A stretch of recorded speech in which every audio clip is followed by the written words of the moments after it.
Doobie-da-ba-ba-ba. Doobie-da-ba-ba-ba. Doobie-da-ba-ba-ba. Sperm Sisters.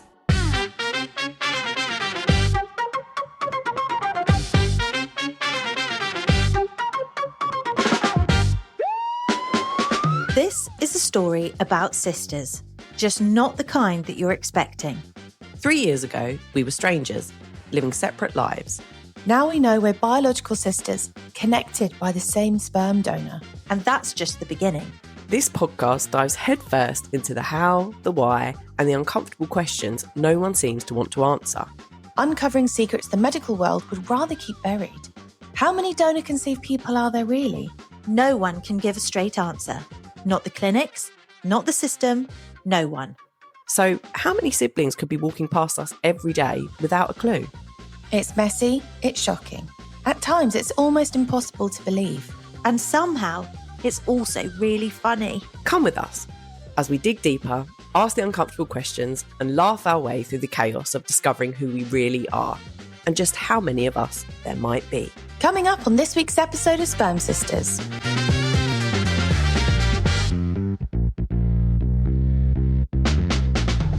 We find out what information others discovered about their donors.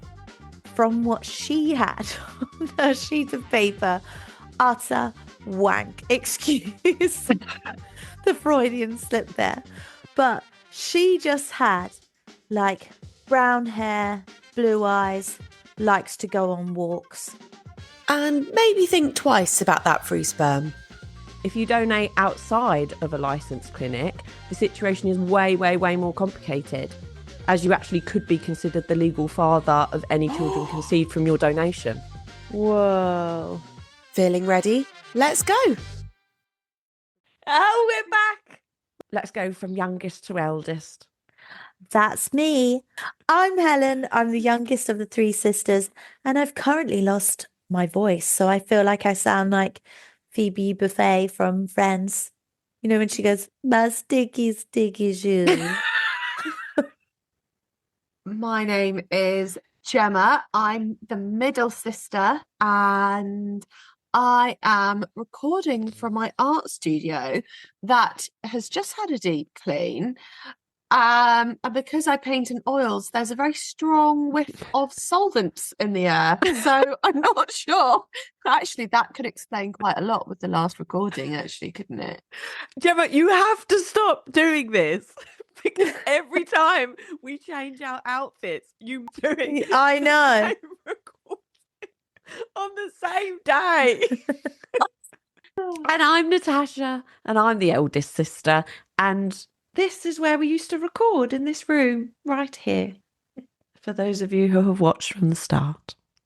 Okay, well, today, initially for this episode, we were going to discuss what it looked like to prepare for making contact with your donor. However, I've gone a bit rogue and I'm going to do something a little bit different. And instead, I'm going to come from the donor's perspective. And we're going to look at what it might look like for the donor to reach out to their donor-conceived individuals. Okay. I like it. Should I redo that bit? No. No, That's I didn't just- think so. I just had like an out-of-body thing to be like, oh, someone else is a point of view other than our own. Yes. Let me. I might just read out what I've written down just for clarity. Okay. But I've gone rogue for this one. Just yawn again. Yeah. I'm so fucking sorry. Boring. Fucking boring subject. It's not about me. No, ready? Yeah. But I've gone a little bit rogue for this one, and I'm not going to do that. So instead, I'm going to come at this episode from the perspective of a donor themselves and how a donor might prepare for possible contact from someone conceived from their donation. Okay, so my first point of reference for this as a subject was to visit the HFEA website, which stands for The Human Fertilization Embryonic Authority. Nearly. Yep. Embryology. Oh, yeah. Close enough. Embryonic. Whatever. And this information that they share on the FHEA website is specifically aimed at sperm, egg, or embryo donors who have had an adult conceived from their donation, who then apply to them for identifying information about their donor. So is this people post 2005? Let me tell you. This Okay. is what I'm going to tell you includes donors who donated after 2005 when donor anonymity was lifted, as well as donors who donated between 1991, the 1st of August 1991 and the 31st of March 2005, and have chosen to remove their donor anonymity. So I'm going to just throw some key facts out initially before we sort of dive into some questions that I have for you. If, when and how contact is made will ultimately be decided by the person conceived from the sperm donor's donation. So it's not up to the donor to reach out to their donor. I get what you're saying. It's essentially like a donor bumble, and it's the woman reaches out first. This is the donor conceived person's reaching out first. Correct, Amundo. Okay. Yeah, exactly. They, as the donor, are not legally obligated to respond to any contact from the donor conceived person. They don't have to make contact with them if they do not wish to. Key fact that I wanted to read out to you both before diving straight in is, which I found was quite interesting, is that the donor can apply for information on how many children were born from their donation. No way. Hold on. What? Sorry. Wait. Yeah. Wait, because there's more. There's more. As well as the sex and their year of birth. No way.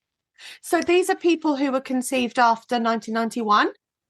Mm-hmm. So if anyone donated after 1991, they can go to HFEA, ask for the download script of, oh, okay, I've got this many kids, the X amount of boys, X amount of girls. Correct. That's really lovely. So, well, it is, it is really lovely, because I guess you would want, like, you'd be intrigued for that information. Well, you might be, but you might not be. No. And once you have that information, like, it's a shame we don't have the stats on who then goes on to make contact after they found that out. Yeah. Well, look, we don't have the stats, but we do have some very helpful do's and don'ts. Let's do it. But I was thinking, when I was writing all of this down and I was like researching for this episode, I was thinking about something that came up for us, I think, in episode 4, when we were talking about the Facebook sperm. Yeah. Because I think that we should circle back to that just very, very quickly, just briefly, because we need to talk about the legal rights around what it looks like when it comes to donating sperm outside of a licensed fertility clinic. Because we didn't actually mention this at all in episode 4, at least I don't think that we did. But using a licensed fertility clinic means you will have no legal rights or responsibilities to children conceived from your donation. You'll have absolutely zero say over their upbringing and won't be required to pay anything towards their care. However, if you donate outside of a licensed clinic, the situation is way, way, way more complicated, as you actually could be considered the legal father of any children conceived from your donation. Whoa. Shut up. Because it's an illegal way of doing it. Well, it's essentially exactly the same as someone having a one-night stand, coming back from a night out, getting together with a bloke, end up having a kid. It happens, right? Yep. And then that woman saying, well, you're the legal father, so what are you going to do about it? Yeah. It's exactly the same. Yeah. And I just suddenly, when I was like looking into all this, I was like, oh, we hadn't even considered that when we were talking about the Facebook sperm in that episode. Stop it. No way. Well, I'm going to just throw out a question for you both. So if you were to put yourself in the shoes of a donor, what do you think some things might be that you need to think about when it would come to having that initial contact with your potential donor conceived child? So if I'm in the shoes of a donor, right?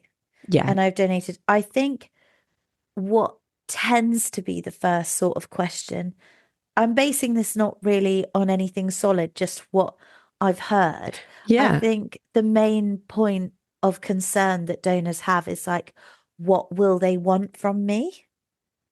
So I think that's what stops a lot of donors from making contact, because they worry about like a sinister aspect in a way, of which I'm not really sure what the sinister aspect could actually be if it's done through a regulated clinic, because they don't have any legal rights or responsibilities. But because it's not discussed properly, I think there's always that worry, or people might think, do they want to make contact because they want money from me? Again, just not a possibility, but not covered enough for them. But if I was doing it from not like a what's the word I'm trying to find? Not sinister, from a if I was coming from it from not from like a cynical angle, I would say maybe, if I knew I had a health condition, or after I donated, my mum or dad had dementia that was quite possibly going to be run down in the family, or a form of cancer that, I'd know the offspring would have a chance of inheriting. I would like to think that I would feel sort of a moral obligation to poke it a bit further to see if I could pass that information on at least. Yeah, couldn't agree more. Definitely. Gemma, what are your thoughts? You're in agreement there? I imagine that a lot of it would come down to curiosity, because now this is based on research that I've done for other episodes, future episodes. It just seems that there's quite a common theme of guys who have donated sperm before they have their own families, like whether they're students or they're single Pringles, whatever, but that they've got to their 40s, 50s, 60s and then thought, I wonder if it was ever used, or I wonder how many children are walking around. Like there's this, can't remember where the article was. I think it was on the Donor Conceived Network, maybe. But this guy, and I'll find it and I'll link it in the notes and things. I remember reading that this guy he donated in the UK and in Australia, and then went about his life, and then had his own 3 kids, got married, 3 kids, whatever, raised them. And then through loving and nurturing and cherishing his own kids and seeing how awesome they were, he was like, I wonder how many others are out there, like my kids, And I think there's always, I wonder if it's kind of like how we went around the place. Like Helen, I know you had this, where you would watch TV or a film or something and then think like, I look like him or whatever. I wonder if some donors have the same paternal instinct that they didn't have initially, but becoming fathers themselves, like for their own families, that they now think, oh God, my view has changed completely. I have some children walking around. Yeah, And that's there's really this sort of like connection where you're like, I feel like I need to know that they're okay. I guess like coming from it from a more like holistic perspective. And I think it's really interesting that you said that, because I want to read something that is specifically written on the HFEA website about this. And it says, if you decide you might like to have an ongoing relationship with the person conceived from your donation, you might need to consider having a conversation with your friends and your family about the following. Do you want them to meet the people who are important to you? Do you want to meet the people who are important to them? How might you and your donor conceived child or children connecting with each other affect your family as well as you? And all of the top things that pop up in terms of like, what are some of the things you need to consider are really sort of mental health based, actually, which I was sort of surprised by, but also it was like quite lovely to see. The first one being, it's really nice. It says, you're likely to go through many different emotions. Anxiety, curiosity, and excitement may all play a part. Much of what you feel may depend on your own circumstances and whether your close family are aware that you donated sperm, eggs, or embryos in the past. And after getting information about you, the donor conceived person may decide to take their time. This is an important one. May decide to take their time before contacting you, if at all, or they may contact you straight away. And that's also something for the donor that they have to consider, because the FHEA will reach out to them to say, this person would like to contact you. We've had to give them your information. And then that person could go months, maybe years, almost sort of waiting to hear from an individual, yet perhaps never hear from them. So that's also something to think about and consider, which I certainly hadn't. From 1991, the world changed so much in donor conception and the ethics. And that's really lovely. It's just a shame that we just missed out by missed it. 6 months. Missed it. 6 months, yeah. Life altering as a result. It's really wild. Do you know, I wondered earlier today was, okay, Helen, you were, we say, put on ice. We're assuming that's what happened because mum and dad wanted another one. So our doctor, who I think we're okay to say, not his name, but he was very instrumental in the UK with the ethical side of things. So it's really nice to know that the doctor who was part of our conception was planning ahead ethically. Ethically. So I wonder how many other patients who said, we want to come back, and maybe used our sperm donor, but they had children born after you, Helen. I always think about that because it's because so I'm February 1991, but this law change was August 1991. That's not much of a difference at all. That's people still in the same, don't know why I'm talking about this when I'm like 35. That's people in the same school year as me. But it is though.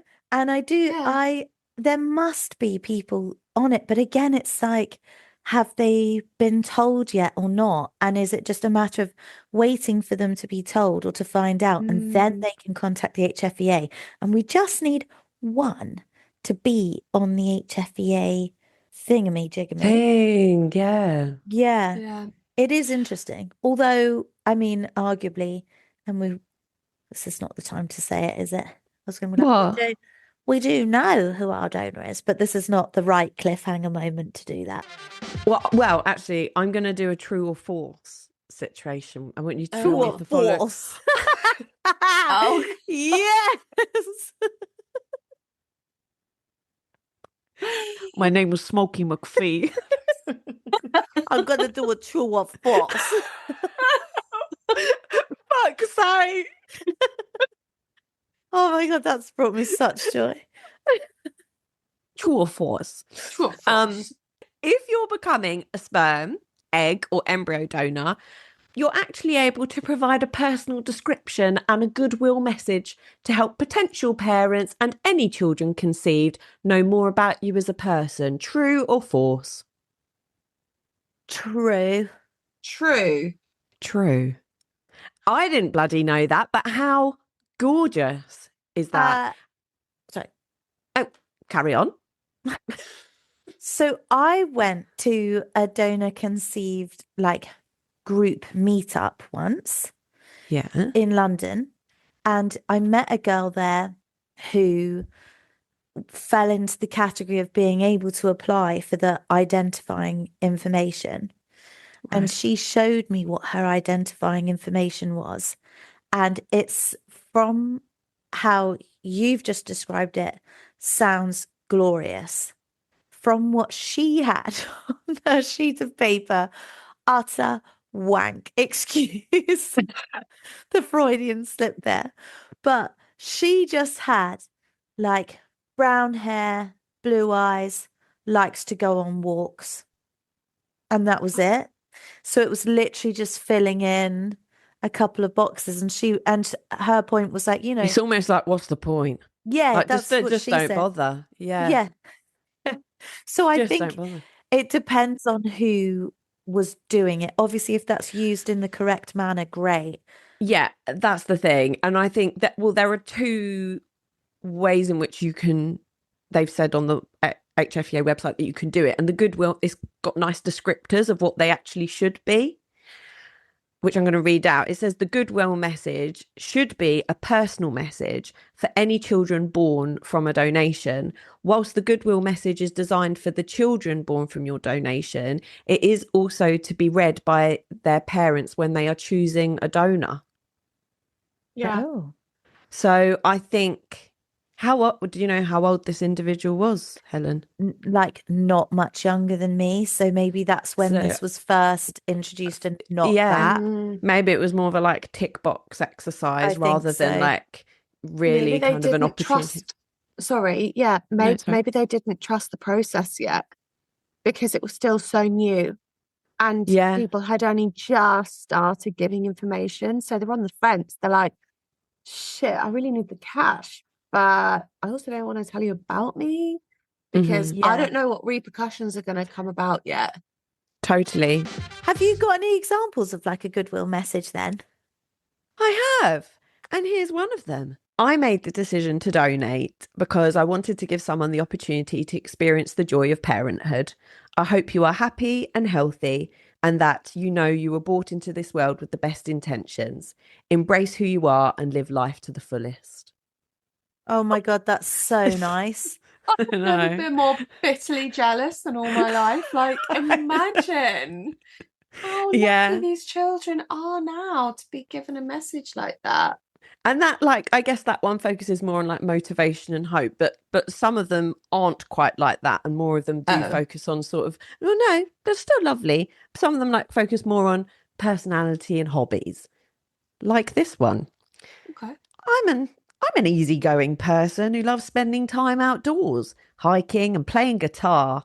I've always been a curious person, and I hope you have that same passion for learning. I hope you have a wonderful life and a loving family. That's a Also lovely one nice. too. That's also nice. If I was going to pick out of the two, I'd go for the first bloke personally. Would you go for the third bloke that I'm Ooh. about to read out? I wish you all the best in your life. I'm proud to have helped your family, and I hope you know that you are special. Oh, Oh, I didn't love that. Oh, did you not? No. are you dead? Probably. Yeah, but, hey, was it because it was too emotional? Or no? Well, no, Or just too it's- like, I thought it was just a bit, yeah, yeah. exactly. After the deed's done, then I'll put that on the word. No, don't really mean it. Filled the box. Had to write something. Yeah, that felt insincere to me. Okay, well, the last I one. think- Oh, oh, go yeah. on, go on, Jem. No, I was just going to say, like, I think any of them where there's a reminder that, you know, it's a difficult situation how donor conceived people came into the world, but the bottom line is that we're all bloody lucky the fact that we're so loved and wanted. Yeah. And that's the takeaway from it, really, isn't it? And it's just really Absolutely. nice if a donor acknowledges that as well. It just Yeah. seems like it's coming from the right place from them. Can I just interrupt?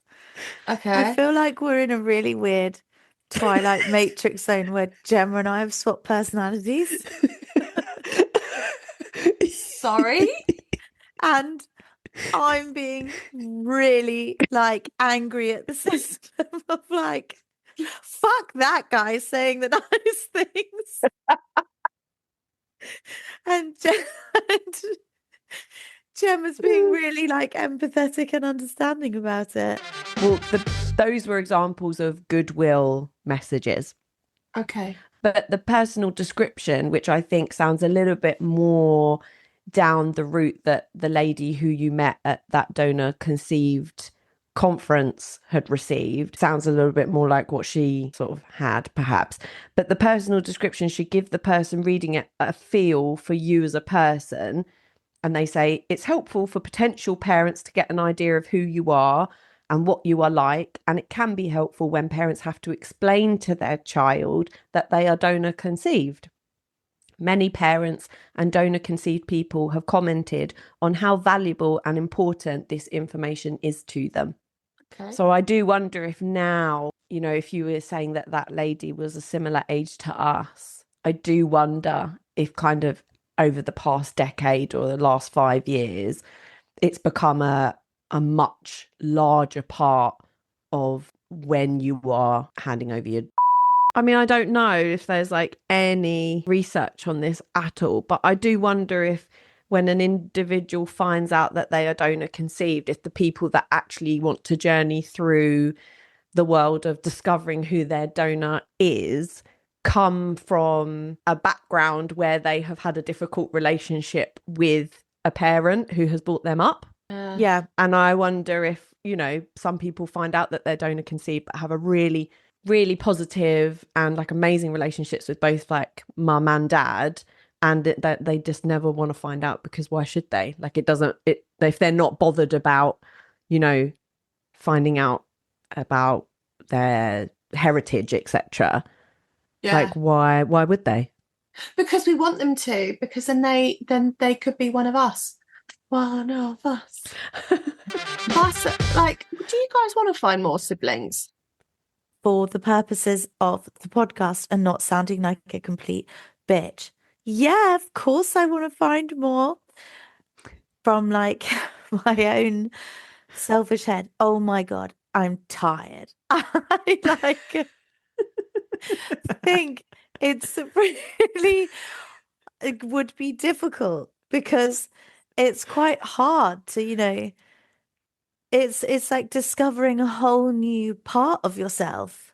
And like I really like it as it is, but also of course if anybody matches, join us. But like, yeah, at the same time, you know, when you're like, oh Yeah. no, another one. Do you know what I mean? I completely like hear you. And I also, from like a very selfish perspective, I think I would be like, I am so obsessed with you both. I feel like I wouldn't want anyone else to come into this circle. But that's, you know, obviously I'm joking, and like I think the more the merrier. You're not. Ultimately. Sure. No, honestly, the more the merrier. Do you know what I would like to find? A brother. That's what I would like to find. Too. Would love to find a brother. Obviously, if there are sisters, bring them in, join the party. But like, I have always grown up and like craved like a brotherhood. Yeah. Oh. I always wished that I had a big brother growing up. Me Always too. wished I had a big brother. Do you know what I think is weird? Is that a normal thing for people to feel? Or is that a weird like universe pull? Like I know we've kind of touched on this before, but we all individually had stuff when we were younger of like Gemma was convinced she was adopted for a while. I was convinced that King Charles was my dad for a while. So niche. But I think there's do you always wish you would have had a brother, or is the universe telling you you do have a brother as a subconscious thing? Do you know what I mean? Shall I do like a bit of a deep dive into the psychology of that? And then Oh my is God, it let's like get a psychic. shit the bed, Helen? Oh my God, please, we can get one to join. Oh, please, I would fucking love that. Can we do that as the next one? If any listeners can recommend, like actually like properly legit recommend someone who they have used and they've been like, they're bang on the money there. Sorry. Can Please I let us just know. say, we've like taken such pride in being scientifically correct with everything and doing all the research. Now we're like, let's get a psychic. And if anyone could recommend some crystals and a good shop for some sage at the same time. But seriously, if anyone has actually had a decent psychic experience, send it our way just out of interest. Because we don't have any records to trace, but We want to know how many are out there. Perfect. And cut. Done. I'm being deadly serious. I want us to get a psychic.